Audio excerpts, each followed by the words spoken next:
So dito kami ngayon na Ate Kuya Bonso sa Haro, Iloilo, kung saan kami nagtanghalian. So kagandahan dito Ate Kuya Bonso dahil dito kami sa ibabaw ng dagat. Siya ipakita ko sa Ate Kuya Bonso. So yan dagat yan. Yan dagat. So ginawa nila dito ng napakalaking area ng kainan. So ang kainan na to ay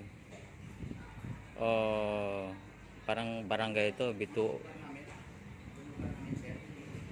Iloilo. Bituon Iloilo. Bituon Haro. Ba?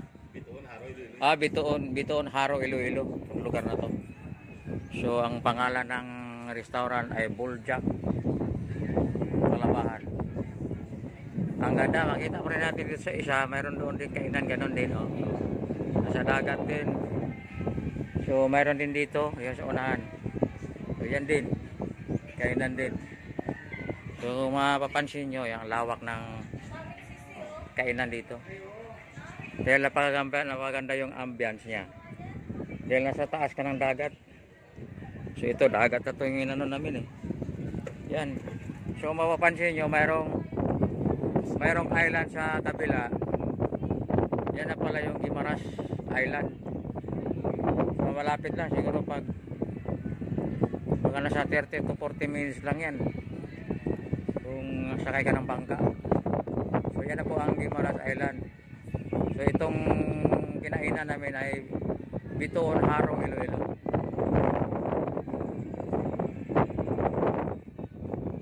Ganda ng hangin dito, oh. Busog na busog kami dito dahil may talaba, may hipon, may hito. Anong gusto mong isda, mayroon. At magpili ka lang, ipakilo at nakita mo yung isda, hindi pa luto, hilaw pa. Magpili ka doon at ipaluto mo sa kanila. So yan, mahangin dito. Yan, upo muna tayo. Yan, nagpapagay kami sa lamisa. Dahil busog na talaga. Yan sa harap na yan ay Guimaras Island.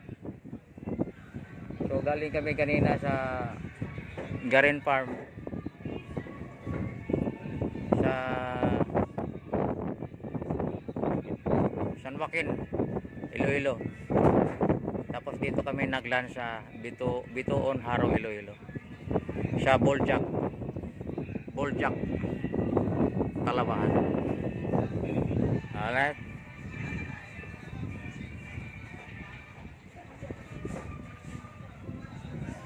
Ikot tayo.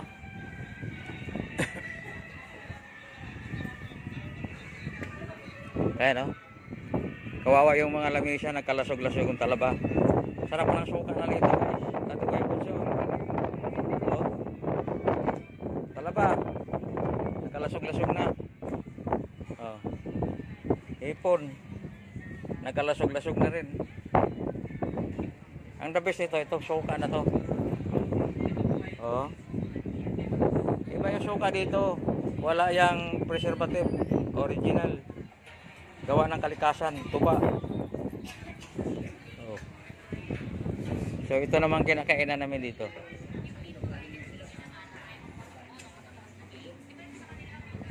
Ito nakalasog-lasog din. Oh.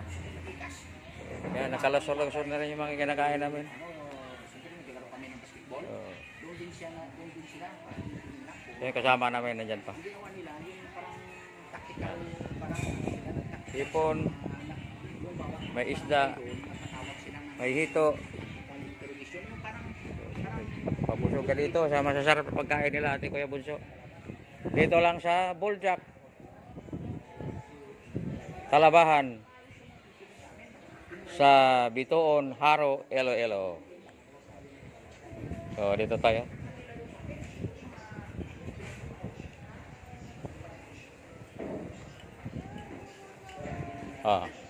Pakita ko sa inyo yung pinanggalingan ko rin sa dulo na makita mo dagat. O dagat.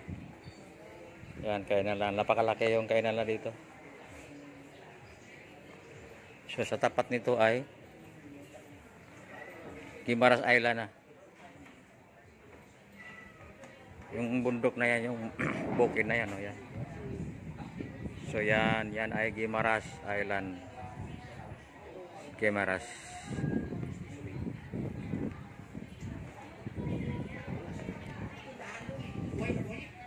Kita nyo dito, Ate Kuya Bunso, yung suka.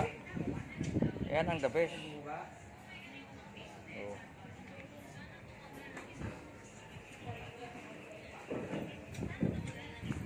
Ikot tayo, ikot.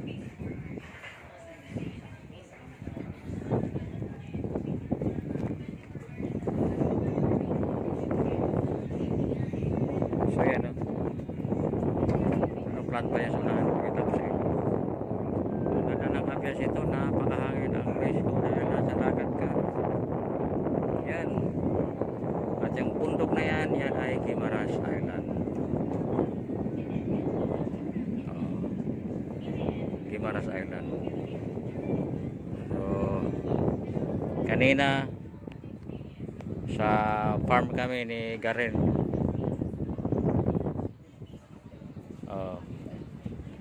Sa San Joaquin, Iloilo. Ngayon, dito naman kami sa Bitoon, Haro, Iloilo. Dito kami nagla-lunch. Napakasarap ang pagkain. Alright. Oh. Sa mga ate, lalo-lalo sa mga kuya na makapasyal sa Iloilo. Subukan niyo dito, napakaganda dito. Sa may Bituin, Haro, Iloilo. Talaga yung mga kainalan dito na sa dagat. Gusto mo, pwede kang ano dito eh, pwede kang mang ano ng isda dito. Ng mga will. Oh, dagat yan eh, oh. Sa tapat, Guimaras Island. Ayan, Guimaras.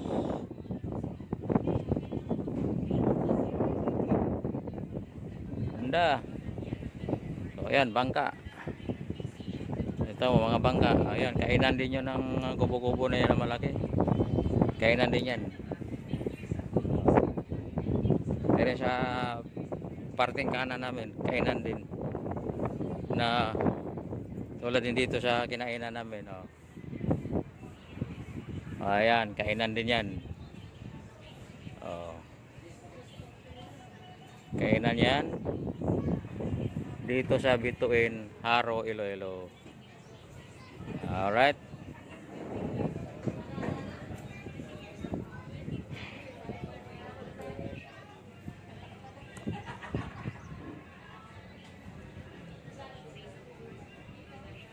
Yummy.